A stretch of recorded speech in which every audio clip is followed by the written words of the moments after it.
a committee bill that makes a number of changes to the raise the age and youthful offender laws that were passed in 2018.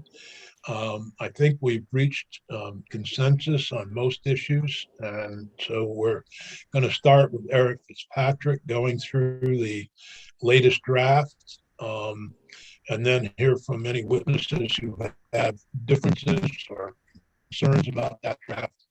But I also want to mention that we do have a continuing problem of placement. There's a meeting next Monday at Southwest Vermont Medical Center who are very concerned about the number of staff who have been assaulted by youth that are in programs in the Bennington area.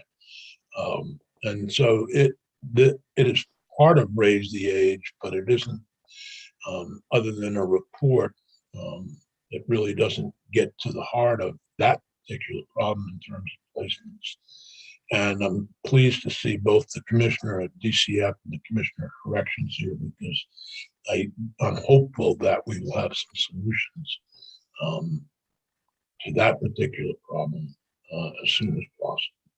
So with that, I'm going to turn it over to Eric, and thank you all for being here.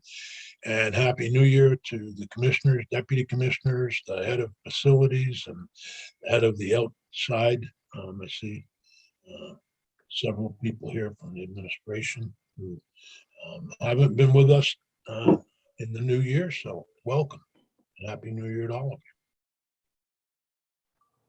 So with that, I'll turn it over to Eric Fitzpatrick, who's going to walk through the latest draft.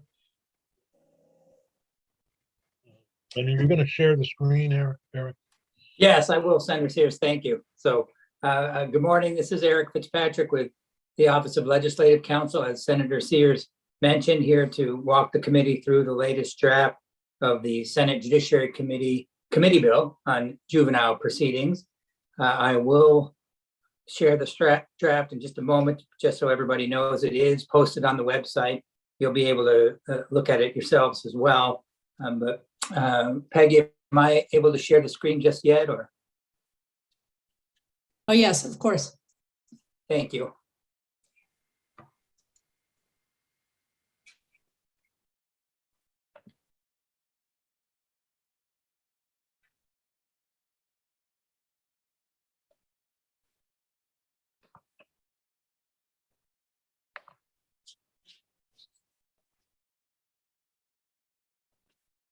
All right. Does everybody see the most recent draft up on your screen? Yes. Yep. Great, thank you. Again, so this is a proposed amendment to the Senate Judiciary Committee's committee bill on juvenile justice issues, juvenile proceedings. We're looking at draft 2.1 dated December 20th. And I will focus on the changes to the previous draft that the committee looked at, which will be highlighted in yellow, but I'll sort of mention the other sections as we go through, since I know it's been a couple of weeks since the committee looked at this, and I'll just refresh your recollection as to what issues are covered in the bill, even if they have not been changed in this proposed draft, just very quickly. But if anyone has a question, since I can't see with the screen being shared, please interrupt me and let me know, and I can pause for any questions that you have. So having said that, getting right into it, you'll see that the first couple of sections, there are no changes. This is the 1 year pause on the Raise the Age initiative. So right now, the upper age limit for youths in the family division is age 18. 18 and under, in other words, is where the age limit is currently. It's scheduled to be raised to 19 on July 1st of this year, July 1st, 2022. So sections 1 and 2 extend that by 1 year, so that the Raise the Age initiative, in which those 19 and under would be eligible for family division treatment for certain offenses, would not go into effect on July 1st, 2022. Instead, it would be paused by a year, go into effect July 1st, 2023. So no changes to that, but that's a reminder of what is in the first couple of sections of the bill. The third section, we're getting into the pieces of the bill having to deal with victims' compensation, restitution, with respect to juvenile proceedings. You'll see section 3, there is a change. This is the section that provides the victim's compensation program with the information it needs to establish that a crime was committed and to verify that the reimbursements that the victim is asking for are accurate. So that was in the last draft of the bill. You may recall, though, if you look at line 12, that the way the language had been phrased, it said that the victim's comp program would be provided with a redacted copy, but there was no specificity as to what that meant. In other words, what would be redacted? And I meant to mention at the outset, and it's a good segue into it right now, that much of this, but not all, and I'll indicate which ones, but much of this new language or changes are here as a result of the Juvenile Justice Stakeholders Group getting together. They met and worked on the language, and they came up with sort of the proposals that you're seeing in front of you that I think they had all agreed on. So obviously you'll hear from them later on when witnesses testify, but that's where much of this is coming from. The issues that came up, they met, discussed this, and were able to agree and reach consensus on some of this language. And this piece you're looking at right here in line 13 came from exactly that. The stakeholders group provided some more detail about what the word redacted meant. So you see that it says redacted of all information identifying the youth or delinquent child. So that's the change there to specify what the word redacted means, what information actually does get redacted. Moving on to section 4, this is a section that deals with how the court proceeds when the juvenile offender is unable to pay restitution. You see that on line 20. In fact, that's the way that subsection is introduced, if in the event the juvenile is unable to pay. When that's the case, or the court fixes the amount, you see line 21. So even though the juvenile is unable to pay, still the court sets the amount that of restitution that does have to be paid. But you see the highlighted language in the previous draft of the bill. This is existing law, lines 21 over onto line 1 of the next page. This had been struck. The last proposal had been to get rid of this phrase, and the stakeholders group, I think, reached the conclusion that it's better to keep this provision in law so that when the court fixes the amount, that amount shall not exceed an amount the juvenile can or will be able to pay. So the court obviously has to look at those facts to determine what that amount is, and whatever amount that it sets cannot be in excess of what the juvenile can or will be able to pay.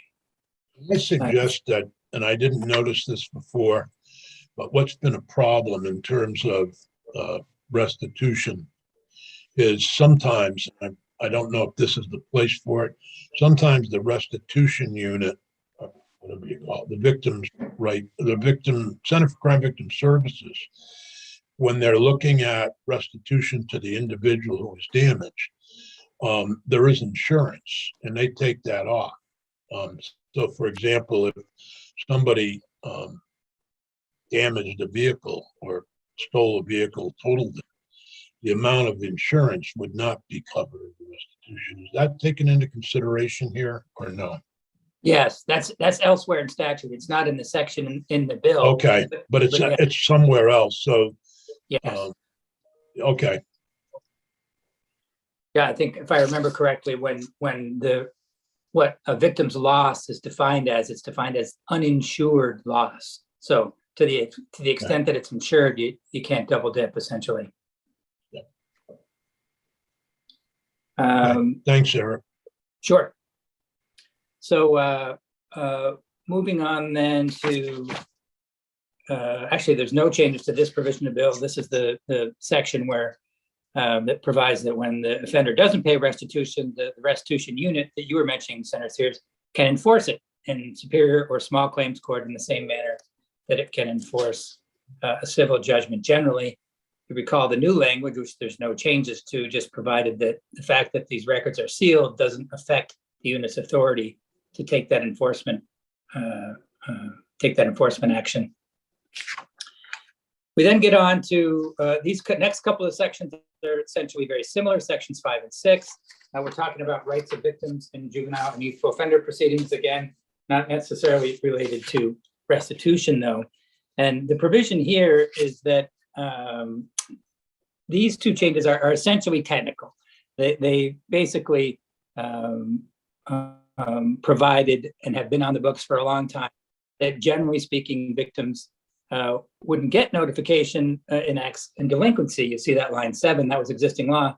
But that never got updated because, as the committee is well aware, victims do have notification rights, even in juvenile proceedings. That has been the case for quite a while now. It's just that the statute, for whatever reason, was never updated to be consistent with that. So it's inaccurate to have that language here, but as the stakeholders group added language, you see that's highlighted at the end of subdivision 2 to clarify that, well, yes, while it's true that victims do have notification rights in statute, they're governed elsewhere in statute. So that's basically just providing that, because the other language here, not precise with the notification rights of victims in juvenile proceedings, those rights are governed by chapters 52 and 52A of Title III. So it's just a clarification that when it comes to juvenile proceedings, those other provisions of law are what govern notification rights for victims in delinquency proceedings. Same thing in Section 6 with respect to the right of victims to get notification when someone is released from custody. Same concept, though. Victims in delinquency proceedings do have rights to be informed of that. We'll get into some of the details of that later on. So it's not accurate to say other than victims of delinquency as that existing statute provided. But on the other hand, you want to make sure that the cross-reference is to the right provision of law where that does govern how victims get information about that people being released from custody. And that's, again, chapters 52 and 52A of Title 33. So just adding that cross-reference.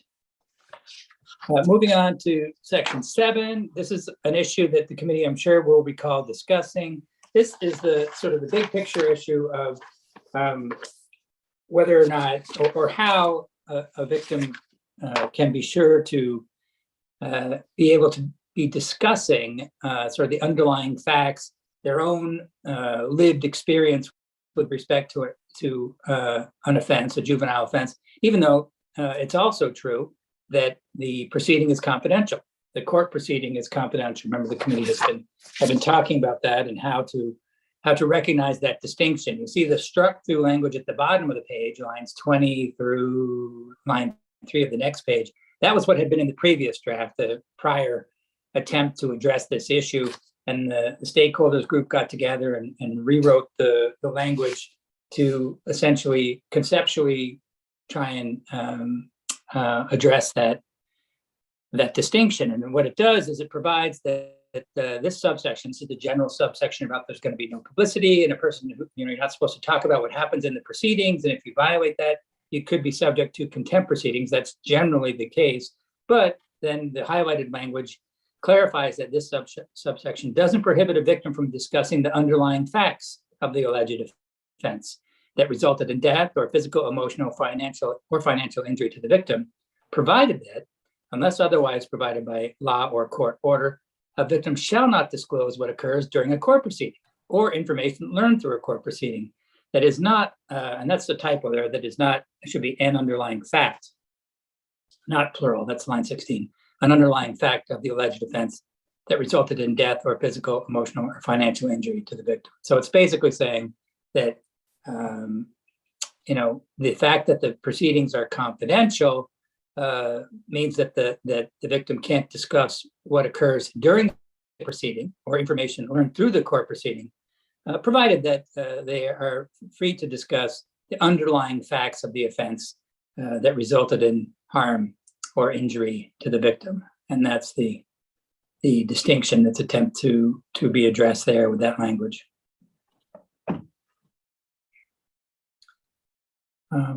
Moving fairly quickly here, but as I say, feel free to jump in if anything comes up.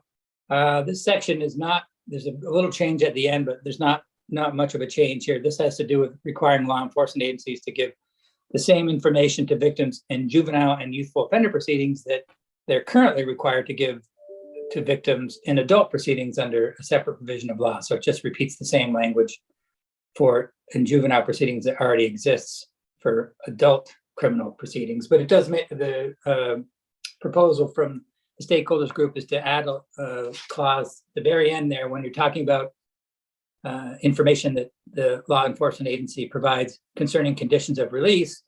Generally speaking, yes, that information is provided, but you see there's some new language added, unless otherwise limited by court order. And we'll see as we go through this, that's consistent with the approach throughout this new draft involving conditions of release, that victims generally do get information on conditions of release in juvenile proceedings unless otherwise limited by court order. And you'll see this same language a number of times. So it's just consistent with that.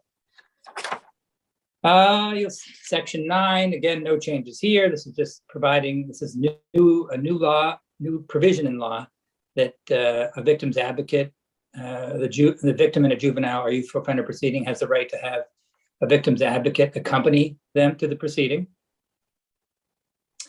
Next section has to do with victims' rights in listed crime proceedings. And this is the point I just made about conditions of release information being provided to victims. You see, it's the same thing here. The existing law had some conditions on when the victim would get information about conditions of release, and it only was provided to victims when the condition of release was, and this is lines 10 and 11 that are struck through, when the condition is related to the victim or a member of the victim's family or current household. So it was only those types of information related to conditions of release that would be provided to the victim. The last version of the bill that the committee looked at added some more, expanded that somewhat by adding lines 12 and 13. It could, they would get information from a condition of release, not only if it was related to their family, but also if it was deemed necessary for disclosure by the court. So the approach taken by the stakeholders group, you see, is to get rid of those conditions entirely and say, instead of having conditions on when victims can receive information related to conditions of release, we're just going to say the general rule is they can receive that information unless otherwise limited by court order. So that's the policy going forward. And it's consistent with what we just looked at with respect to law enforcement agency disclosure as well. And you're going to see this a number of times. So, but having laid it out there once, we should be able to move through those pieces pretty quickly. And here it is again. So in fact, exact same thing here later on in the same subsection, this having to do with post-disposition conditions of release. That what we just looked at was pre-disposition. In either case, same rule, same proposal, that conditions of release generally provided to the victim unless the court limits it by court order. No changes here. This is about the victim's right to be present. Eric? Yeah, sorry. Sorry, if I could, I just want to ask about lines 9 and 10. So right here. Yeah, so the right to be present during all court proceedings subject to the provisions of Rule 615 and to express reasonably the victim's views concerning the offense and the youth. Does that mean that the victim must be given time in formal fashion in court to express those views? That's the way I read it, and that is, I should point out that is existing law with respect to youthful offenders. So this is just taking that existing statute and making it consistent with these listed crime situations.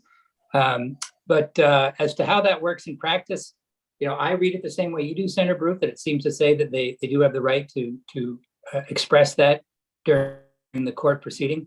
But if that's not the way it works in practice, I would defer to some of the witnesses on that. But I do read it that way. Okay, thanks. Yeah.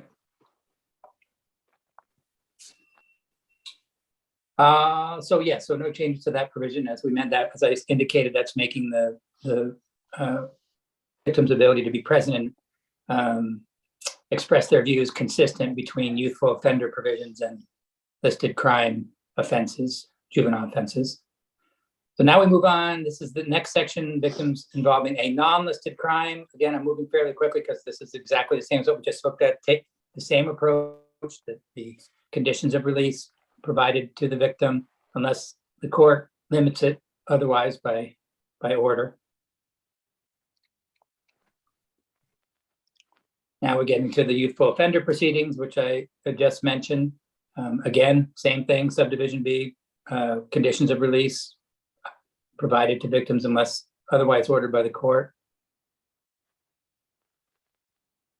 And this is the same, you'll see, this is the same language we just looked at with respect to listed crimes. It's just also, for consistency's sake, being placed into the youthful offender provisions as well. And this is about the ability of the victim to discuss the underlying facts of the offense, although they are not allowed to discuss what happens during the court proceeding or information learned through a court proceeding. So again, language we saw a few minutes ago, but placed in the youthful offender provision as well. Eric, Yeah. sorry. So it says, unless otherwise provided by law or court order on 18. Yep. So a court could conceivably say you can discuss the proceedings of the court outside the courtroom. In other words, this section prohibits the victim from discussing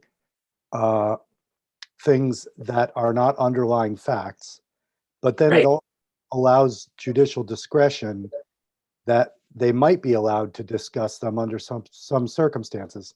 I'm just curious why we're preserving that power for the court. What would be the situation where court would need to abrogate that privacy rule? I think I'm going to jump in here, Eric. This is Joe.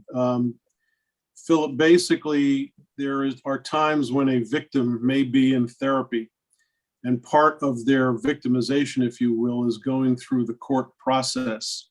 And being able to discuss that with a therapist might be a good reason for a court to release that information. I don't know if Marshall has anything else to weigh in with, but that was the first thing that I flagged when I heard your question. Okay, I'm just wondering if and not that I know of any of these, but let's say you had a judge who was a very law and order type of judge who wanted to come down hard on this class of offenders. Could they open it up for, just say, I think it would be good for this youth to deal with the damage he has caused, and I'm going to allow the victim to speak about all the court proceedings? My suspicion in response is that a juvenile's attorney would be chomping at the bit to get into court for an appeal of that particular question if that became a problem. I see. Again, Marshall may have more info on that subject. I can jump in. I mean, I think the most common way that this comes up is in the section that prohibits publicity of juvenile proceedings, which is section 5110. There's a provision that says that publicity is prohibited unless the youth and the youth's attorney and the GAL all agree. And that happens sometimes. There's times when, for various reasons, and I've certainly done it in cases, the youth and the youth's attorney agree that the proceeding won't be kept entirely confidential. So I think when it says, unless otherwise provided by law or court order, the way I would read that is not to give the judge any additional discretion. It's just referring to discretion that the judge already has and that already exists in statute. Great, thank you too.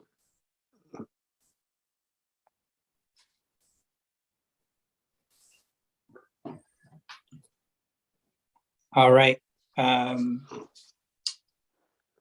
I'll move ahead, but not hearing any other questions at this time.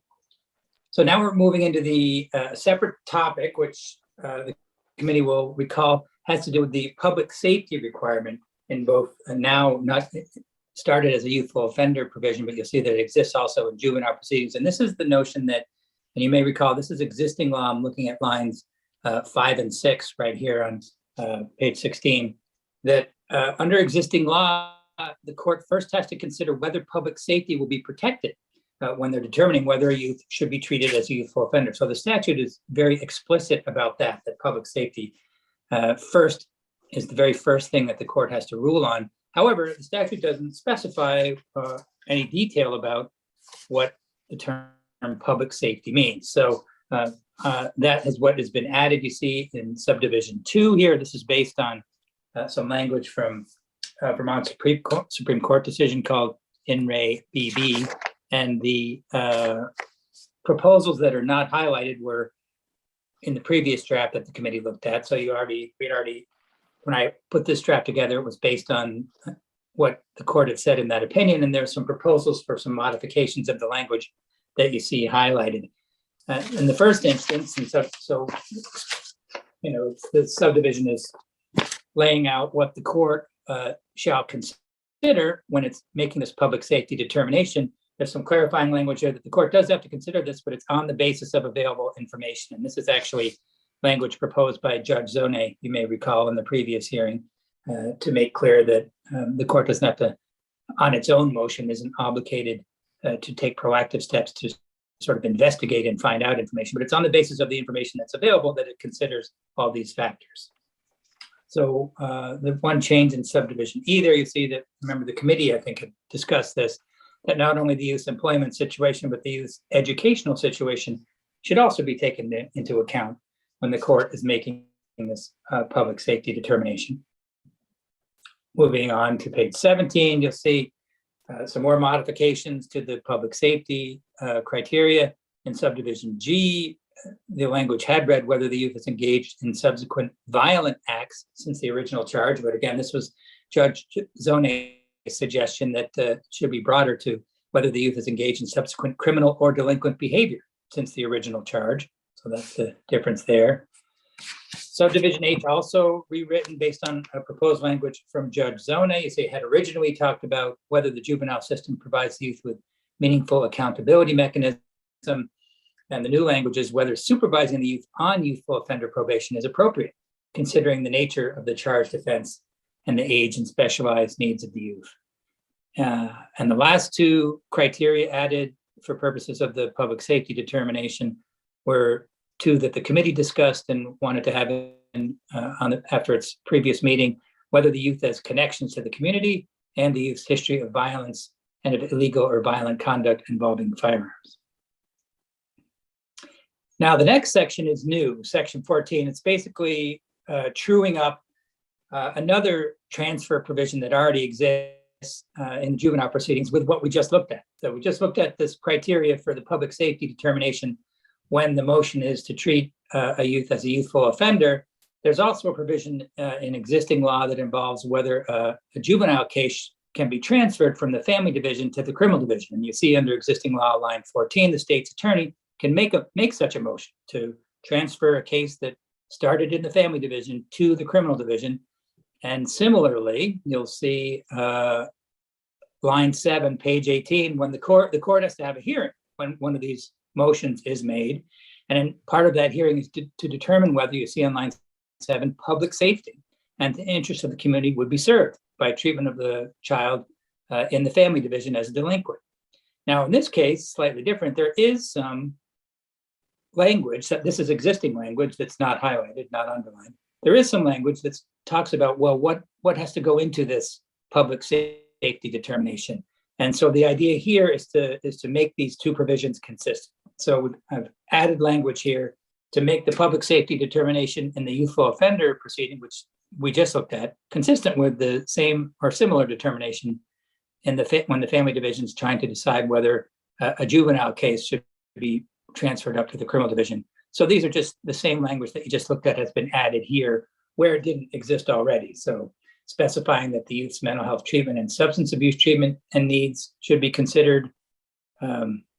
These 8 through 12 are just identical to what we just looked at in the youthful offender provision, again, making these two proceedings more consistent. So you see those are the same, 8 through 12. Moving on, section 14, you see this section is struck. This was, the committee had looked at that in the previous draft. It had been requested by the state's attorneys to provide in certain specific circumstances for non-Big 12 felonies to start in the criminal division. Usually they start, or actually not usually, they are required by law to start in the family division generally. This was trying to establish a carve out under certain circumstances, and the committee decided it did not want to go with that approach, so that section is struck. No changes to the psychosexual evaluation. You remember this permits the court to order the psychosexual evaluation to help determine the appropriate probation conditions in the juvenile case plan. And lastly, the report on secure placements. Again, the report was in the bill that the committee looked at last time, but there've been a couple of changes. This is a report that's requiring DCF to report on secure placements in transitional housing for 18 and 19-year-olds, subject to juvenile and youthful offender proceedings. You'll see that the first change is that the report goes not only to the Judiciary committees, but to the institutions committees as well in the Senate and House. And the other change is that, and remember, this sort of ties into the committee's discussion of essentially how long to pause the Raise the Age initiative for. This bill takes the approach of pausing it for 1 year. There had been discussion of, will that be enough time? So the idea here is that DCF provides a progress report on the Raise the Age initiative, which is scheduled to take effect on July 1st under this bill. And so they provide a progress report on that and a recommendation as to whether implementation by that date is feasible. Again, the idea here being that DCF can report back, and if it looks like there may be concern about whether or not that July 1st, 2023 date is feasible, then the legislature can revisit the issue at that time based on the report. Eric, may I ask Yeah. a question? I'm sorry, please do. remind me of when this report is due. Line 9, December 1st, 2000 of this year. Okay, so they would be reporting whether it's feasible 6 months before it should be implemented, right? Correct. Okay. Yeah, and that's, I think the effective date is July 1st, if I remember correctly, or actually it's on passage, sorry. So whenever the governor signs it, it would take effect. Mr. Chair? I have 2 points and then I go to you, Senator Baruth. Okay. One is the date was kind of the date of the report, giving us time to make a decision of whether to extend or not, is based upon the original administration request was to have certain benchmarks reached before they got there. And so I think it's kind of a compromised position to allow a rethinking of that based upon where they're at. And that's the genesis of the report. So it was kind of a compromise. The other question I have, Eric, the section 14 that struck, Yeah, that's the transfer. right. That doesn't change. People can still be transferred up from juvenile court depending upon the situation. If the state's attorney requests it and the judge approves, is that correct? Yes, absolutely. That provision is in law and stays in law. Okay, so that section remain in the bill since it's struck? Sorry, I missed that, Senator Sears.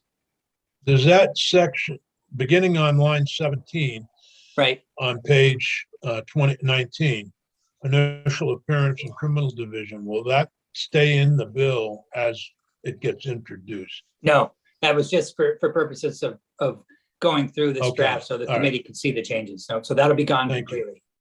Okay, thank you. Senator Baruth, sorry for interrupting you, but No, I was muted. I thought I was. Eric, if you could go down a little on page 20, Yep. or I'm sorry, or it's, where's the report? Yep. I guess Here that's we further are. down. Yep. Right, so right there. I'm just wondering, DCF was, and I think the administration in general was seeking to extend the pause without a date. And they, in my estimation, they were somewhat pessimistic in their outlook. So this language strikes me as offering them the chance to just say, well, it's not feasible, and to issue an official report saying as much.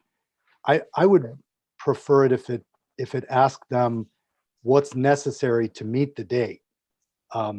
If it looks like they're not going to be able to meet it, why, and what do they need to meet the date? Because I don't want to put too fine a point on it, but I think I've had the sense from the administration that they're not necessarily committed to seeing this happen in a rapid manner. And so this seems like it gives them a way to, even though we're picking a date, to just say, well, we said from the beginning that date wasn't feasible, and then double down on that in this report. Maybe I'm being too pessimistic, but the charge there seems to play into that way of thinking about it.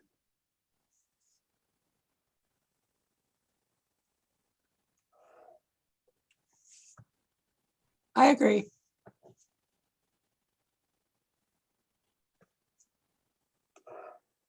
It's Any too thought- open. Mr. Chair? No, I think that trusting the legislative process, that we can work on the language tonight and redraft. But I understand what you're saying. On the other hand, perhaps just furthering that sentence on line 19 through 21 to just say, if implementation is not feasible, what would it take to make it feasible? Well, And if I could that's suggest, what you're suggesting? actually, I would suggest a period after 2023. Okay. In other words, why suggest that it's not feasible? Yeah. If we just say we want a progress report, then we're saying we're hoping for progress. But if we introduce the idea that it's not feasible, we're sort of tying one hand behind our back, it seems like.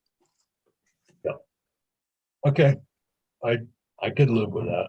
Let's listen. I would love to hear the comments from the commissioner, deputy commissioner, and others. But that would be the recommendation to strike, and a recommendation as to whether implementation by that date is feasible. Correct.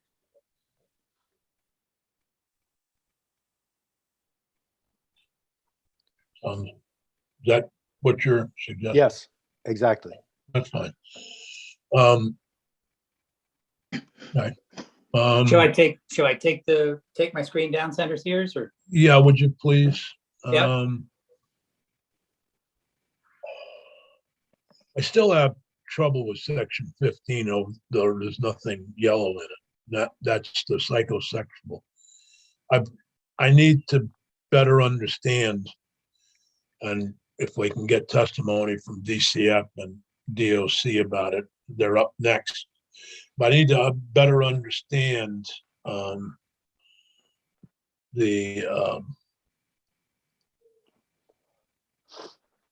value of it for basically teenagers, I guess. It's been questioned whether or not it is good, and I thought there was going to be some effort, and maybe there is, and that language is fine. But I'd like to at least hear from both corrections and DCF about the psychosexuals.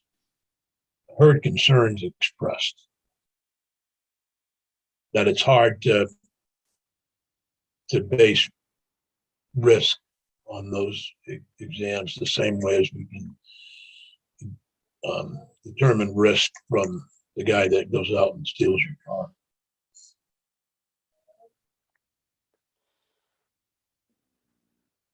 So, why don't we start with Commissioner Brown and his team, with Deputy Commissioner Radke and General Counsel Mike, and maybe we can start with that question, and then any other concerns you have with the bill as presented.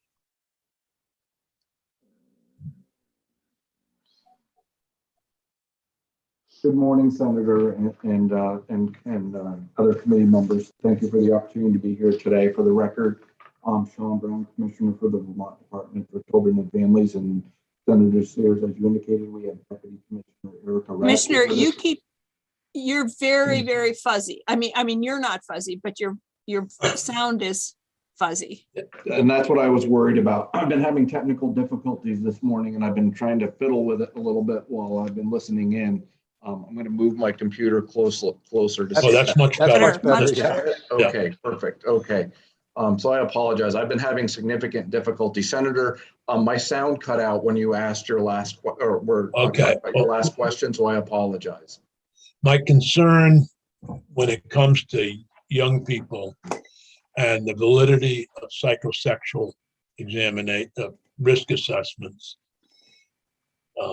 not being as good as other risk assessments for youth who, basically traditional delinquent behaviors such as stealing cars, even violent behavior. But we can do risk assessments using the ASI and other tools that don't seem to be as accurate, are much more accurate than risk assessments on psychosexual kids who commit sexual acts.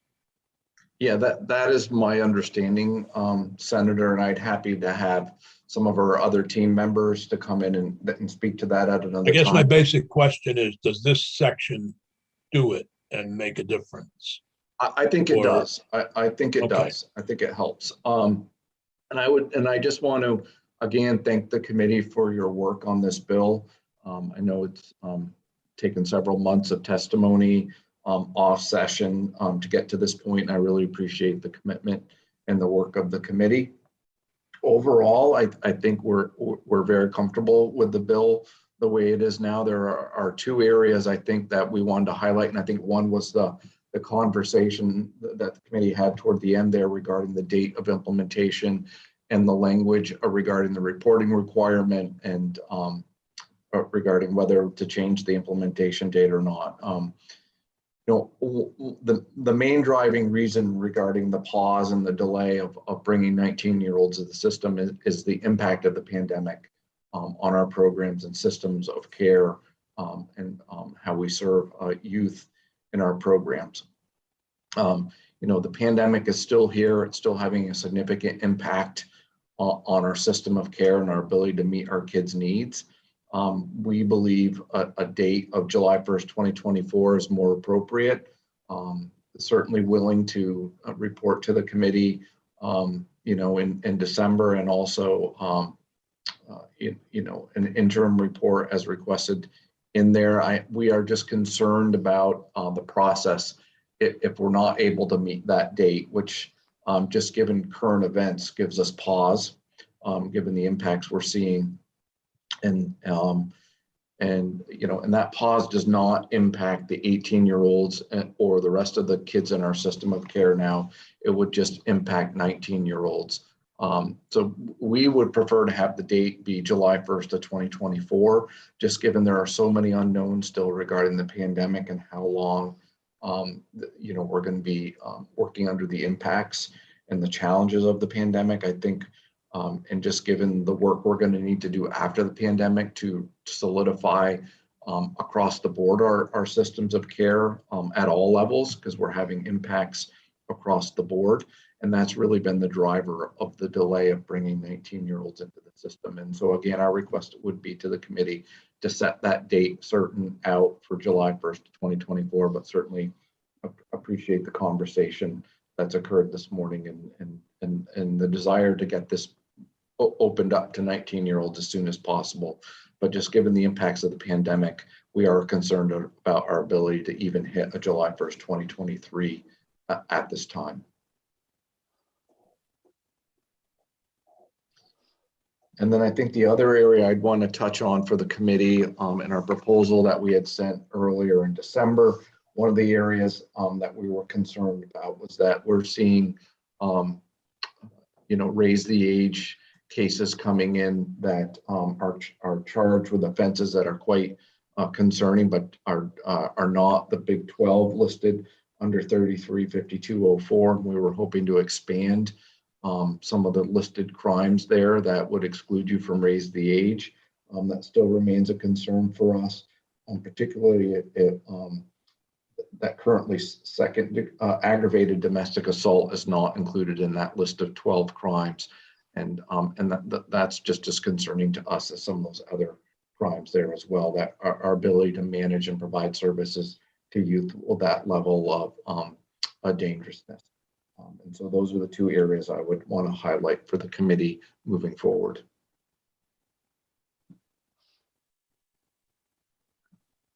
Senator Baruth, Senator Sanders lost internet and would like you to take over. Okay, sounds good. Senator White. So, Commissioner, thank you. I guess my question, and maybe I misunderstood this, but if a charge is really serious, don't you have the ability, even if it isn't a Big 12, don't you have the ability to move it up to criminal court? It would just start in family and then you would move it to criminal. I don't understand why that would be a problem. I'll have Jennifer jump in here. Jennifer. Thank you. For the record, I'm Jennifer Micah, General Counsel. I apologize. My video is not working this morning, despite my and Peggy's best effort. So I think that argument can be made about the entire list, the argument that you could move up any charge. And what we're seeing is that different courts are doing things differently. And what we would like to see is uniformity across the counties and in the different court systems. So we would like to have that, addressed through these. We're looking just for 2 additional charges. We're looking for first-degree aggravated domestic assault. Aggravated assault is already on the list, but domestic assault is not. So we don't see why that should be treated differently. And the other one was recklessly endangering another person is the other one that we wanted. Because those are actually the things that the youth that we cannot adequately protect public safety around. Those are the charges that we're seeing the most, that are the most difficult for us. And so we would like to, at the very least, flag for the court that this is a big issue for DCF and that they should really consider this very carefully as they do the other 12 charges. Isn't that something that the attorneys would work out with the court? I guess I don't understand why. Is it seen as a direction to the court? Well, Senator, I think the other point I would make, and Jennifer, I'm sorry, jump in afterwards. DCF is not a party to these proceedings, and the state's attorney does not represent DCF nor our position in these proceedings. And I think that's another concern we have, is that we do not have representation. So our ability in some of these cases is very narrow to influence the direction of the cases. We can make recommendations, but we're not an actual party. And so I think that's another basis of our concern, not having the list of crimes expanded. Thank you. Well, what was it? I'm sorry, I was out of internet, Commissioner, and the second crime besides aggravated domestic assault? Reckless endangerment.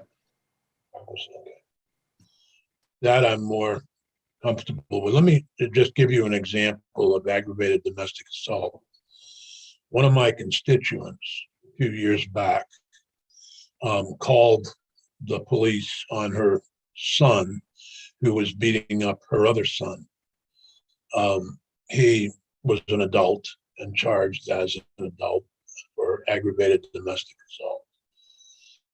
assault. Actually ended up incarcerated, but the mental health problems were never dealt with.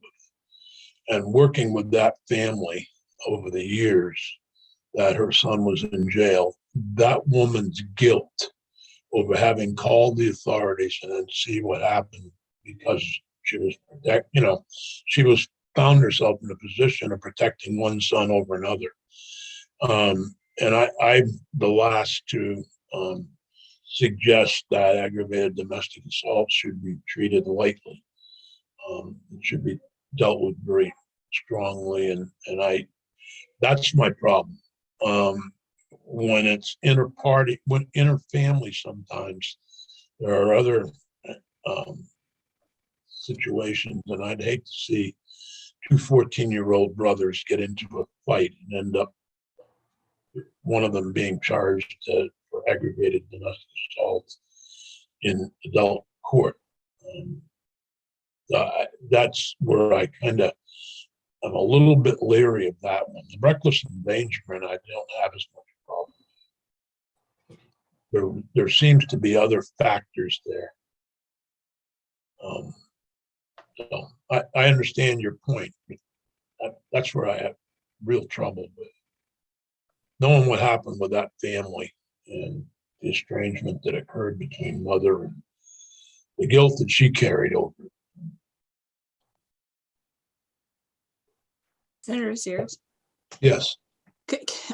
I feel really stupid here, but when does an aggravated assault become an aggravated domestic assault? Is it if it's within a nuclear family? Is it if two cousins are at it? Or I mean, I guess no, it doesn't need to be. It's when it's there's actual physical, I believe, and Marshall can correct me if I'm wrong, but it's, for example, one brother choking another. yeah, but when does it? When Aggravated. isn't it just aggravated assault and becomes aggravated domestic assault? Eric or Marshall? Yeah, I think that there's a statutory definition of what meets the definition of a household member for purposes of that. So in domestic partners, household members, family members, like you say, Senator White. So it's laid out in statute, and certainly the relations that Senator Sears described would be included in that, but it's a fairly detailed list. Okay. I think the definition is household member or romantic partner or former romantic partner. So two brothers who aren't living together aren't domestic, but two brothers who are. I believe that's true. Okay, thank you.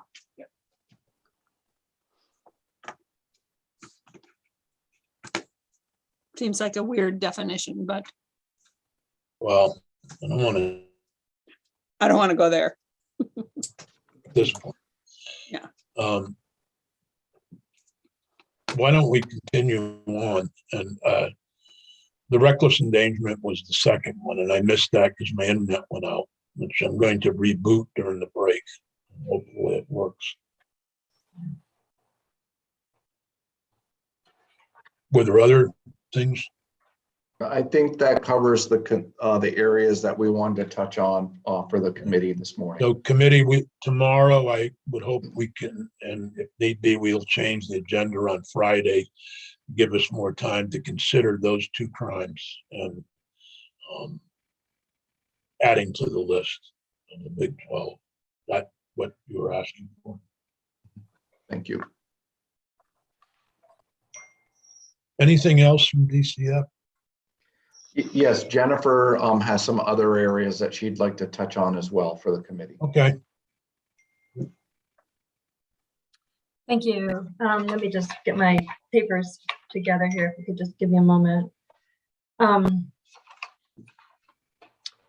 don't know if you have in front of you the document that Eric put together. We did send Eric a list of things that we were looking for, and he included some of them into the draft that you have, and then he also had a separate draft of a couple of things that we were looking for. One of the things that we're looking for is for a YO petition to be denied prior to an assessment report being performed when the youth is already on YO status and has had multiple violations of their probation or their status. And the reason for that is that our consideration reports take about 6 hours to do on average. And what we have are youth who come in, get on YO, consistently fail to follow the program. They are brought in with more charges. And each time they're brought in with new charges, we have to go through the new consideration report which takes us another 6 or more hours, involves interviews with people. And what we're finding is that there are some youth, not a lot, but there are a number of youth who come in and take up huge amounts of our effort, and we are struggling under the weight of some of that. And so we would like to have the court under 5281, 5281, we were looking for a C1, which would say that the court shall consider whether there have been prior denials of YO treatment when a youth was already on youthful offender treatment at the time, and that the court could at that point deny YO treatment in the new case. We're not asking them to be taken off the old case, but it would be in the new case. Mr. Chair, Yes, just a quick question about that. If memory serves, the first version of this we saw, and Eric, maybe you can correct me if I'm wrong, but it also added whether they had been denied because there weren't sufficient resources, which I had a problem with. So are you now limiting it to times that they were denied for cause rather than insufficient resources? Yes, we don't have anything in our draft about insufficient resources, and we're not looking for that as a factor. We're looking solely on the basis of the behavior of the youth. Okay, thanks. and this is different. Is this dealt with differently county to county? Yes, it is. Yes. Sometimes courts will simply reject a future YO if as soon as there's a violation. But other courts are much more lenient. So we're asking the court, what we would like to do is essentially tell the court that they have the option of looking at the fact that they're on YO, that they've had violations before, and that they're really not it's basically a prima facie sort of assessment that they're not a good risk, and don't need to go through the whole consideration report process again to determine that. And this reminds me of the midpoint review bill that we're going to be taking up shortly, because because we didn't put in the language that said that if they have current charges, force DOC to take people who are facing current charges to consider midpoint review and consider discharging them from probation, even though their behavior that was based on a Windham County ruling. So I understand. I actually don't have, personally, I don't believe I have a problem with this if we have to hear testimony on it from Marshall and any others, but I think it makes sense that we should have consistency around the state in terms of this. And then if anybody has any more questions, I could move on to the next point. Thank you. So under 5281B, we're looking to go back to the old process of having a conditional plea of guilty. I understand this is going to be controversial, and that Marshall, I'm pretty sure, will not agree with this. But what we're finding is that youth are going into youthful offender status, and some of them are difficult to serve because there's no way for us to ensure that they comply with the program. There's no consequence essentially if they fail to show up for their treatment or be where they need to be or go to school or things like that. So we would like to go back to the conditional plea of guilty so that youth know that there are consequences when they fail to comply with the youthful offender treatment that they're under. I thought the consequence was that you would lose your youthful offender status. Unfortunately, it's not. It's not what happens. Yeah, it's not. It's really not what happens. You know, there are certainly many courts where violations do not lead to a withdrawal. My fear is, I understand the problem. I think pretty well. I've faced it in my work with troubled youth. But on the other hand, our experience was that hardly anybody, if they had to plead guilty, ended up in youthful offender status. And that part of the benefit of being treated as a youthful offender is to the stigma of incarceration, et cetera, is taken away. And so we developed this in 2018, I believe 2018, to try to deal with that. If I would prefer to deal with this in a way that makes clear that somebody could be violated for failure to follow and lose their youthful offender status, failure to participate in the programming. I think that's a better way to deal with this than automatically throwing everything out that we've built over the last 3 or 4 years. And the vast majority of those with youthful offender status seem to have benefited.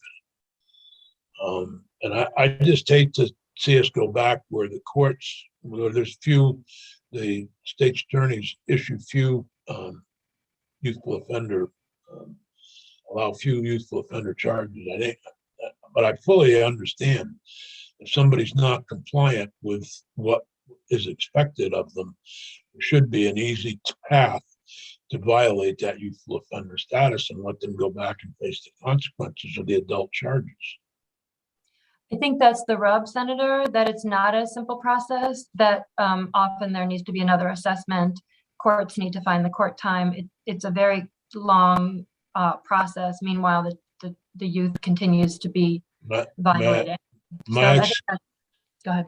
May I suggest that a commitment on the part of this committee to work on this problem, and it can always be part of another bill or a miscellaneous bill that we can develop. And I don't mean to put it off, but I'd hate to hold this bill up over this issue. I agree that it's a very real issue. But I requested the stakeholders group work on some solutions in the next couple of weeks that would allow us to come back and deal with this issue. Yes, I think that's not a bad idea, Senator. And we certainly have no interest in holding up this bill. So I think that taking it to the stakeholders and working this out in another forum is something that we're amenable to. I do want to make that very clear. We are very interested in moving this bill, and we do really appreciate all the efforts and your willingness to hear our concerns on some of these things. Let me just see if there's anything else that I would like to see a work on somehow of, if a kid who's 19 or, and particularly by putting off the raise the age on the 19-year-old, I'll use that as a 19-year-old who commits a relatively minor crime should be able to take advantage of the youthful offender status and be able to be dealt with in the juvenile system. And my concern is that they wouldn't be if we pass it this way. So I'm committed, and I think the committee would be committed to try to deal with this problem, to have some kind of geographic unity in terms of when a kid just blows off the entire youthful offender process and doesn't want to be compliant at all with the treatment.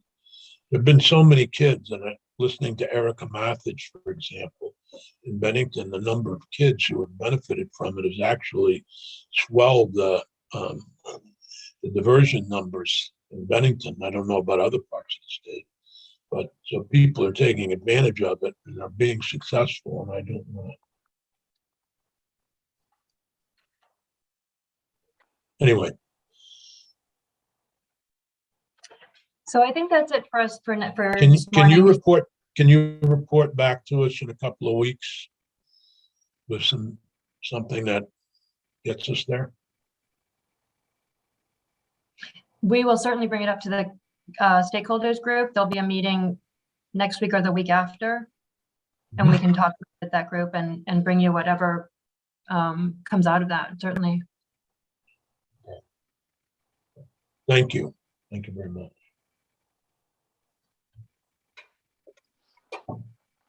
Are there any other things, Commissioner, Deputy Commissioner? No, I think, thank you, Senator. I think we've touched on all the areas we wanted to touch on with the committee this morning. So we appreciate you, the opportunity to be here today. Yes, thank you If I very were much. if I were on the floor reporting this and I was to say the administration supports the bill, would that be accurate? Or I should say DCF, not the Yes, as I indicated at the beginning, we're very happy with the work that's gone on, and we feel like this bill goes a long ways to addressing some of the areas of concerns we had raised. And we look forward to the opportunity on those other areas that we just talked about to continue to try to refine the process, understanding that we certainly want to make sure the program, Youthful Offender Program, works for all youth, and make sure we don't make changes that impact that, but also making sure where there are concerns that we try to address those as well. I'm going to jump to the Department of Corrections, and if there are no further questions, and then we'll take a break. Welcome, Commissioner Demi. Pleased to see you today, and along with Al Cormier and Josh Ruffin. Your role usually comes up in the dual custody on youthful offenders. So we would welcome your input on that particular issue as well, as it moves on. But go ahead with any comments on the bill as it pertains to the department. Well, good morning, Mr. Chairman, members of the committee. Thank you so much for the opportunity to join you today, and a Happy New Year to everybody. I think this is our first opportunity to be in front of you in 2022. Happy to be here. Largely, we don't have additional comments on the bill itself. I think for the most part, the department agrees with my friend and colleague, Commissioner Brown, and we believe at this point, the way the bill is written, it would not have a huge impact on the Department of Corrections. We would support much of what was said here today. I'll give the opportunity to Chief Cormier or Mr. Rutherford if they would like to add anything. But beyond that, happy to answer or address any questions the committee may have. My main question is, and it's not part of the report, but when we're looking at placement and some of the kids that we've talked about, whether they be 18 or whatever, one of the challenges is particularly difficult to place kids. I know there was one 17-year-old last December, who was incarcerated in Rutland and separated by sight and sound. My main question is a 4-bed unit available to deal with those particularly difficult to place teams that just have no place to, there's no safe place for them, and public safety is paramount concern. Yeah, it's an excellent question, Senator. When we look at individuals who are under 18, the additional requirements on the department become pretty stringent and force the department to adjust the facilities to accommodate those individuals. So the example that you gave of an individual under 17 who's housed with the department, we've had to clear out spaces, create sight and sound settings for them under the federal laws that guide individuals under that age. And it is a big impact. The department has done, I think, an excellent job of accommodating those individuals. But ultimately, we're poised to be able to do that on a short-term basis. Where we start to run into some challenges is if we had to house an individual for a long period of time. For example, an individual who is under 18, say they're 16 years old, charged with a Big 12 offense, convicted, they would have a period probably of 2 years of incarceration before they would hit that 18-year mark. And in that situation, I think we would work closely with our DCF colleagues to find a placement that accommodated that individual. I think we're fortunate in Vermont that we don't see a large number of those types of cases come through the system, but certainly it's a concern for us, and I know Commissioner Brown shares that concern of how we address those types of individuals. Beyond that, I think in the short term, we are poised to be able to accommodate individuals for shorter term bases if they're under the 18-year mark. And Senator, and I was, Yeah. in our noon testimony this afternoon, I was going to elaborate a little bit more about our current system of care and some of the work we're doing in the other areas. And I was going to touch on this area as well, just to, Good. Yep. I personally, I've seen the concern in my district over some pretty serious youth who are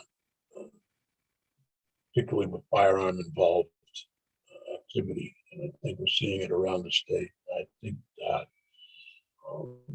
we need illegal firearm activity. I'll make that clear before I get in trouble. And I'm really concerned that I realize the difficulty of the sight and sound, et cetera, but until we have something like what was planned to replace Woodside, I think it's incumbent upon us to have some secure settings that are truly secured. Community-based programs, particularly with COVID, are not able to deal with many of these kids. I'll use the term kids, but they're serious youthful offenders. And I, probably one of my biggest mistakes was reading a victim statement about one particular individual in Bennington. I just was shocked at what was going on. And because he was 18, he figured he would be out of the woods in terms of any criminal, adult charges. The activity that took place in that home was difficult. So I just urge, hopefully, the Department of Corrections to work with DCF on a plan.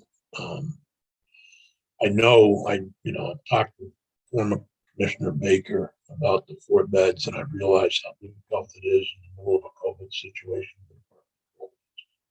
We are left with few options. I'm lucky. I think we're lucky we're only talking about potential.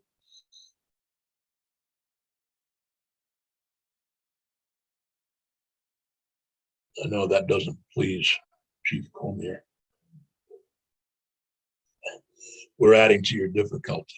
That's what we do. I would just add,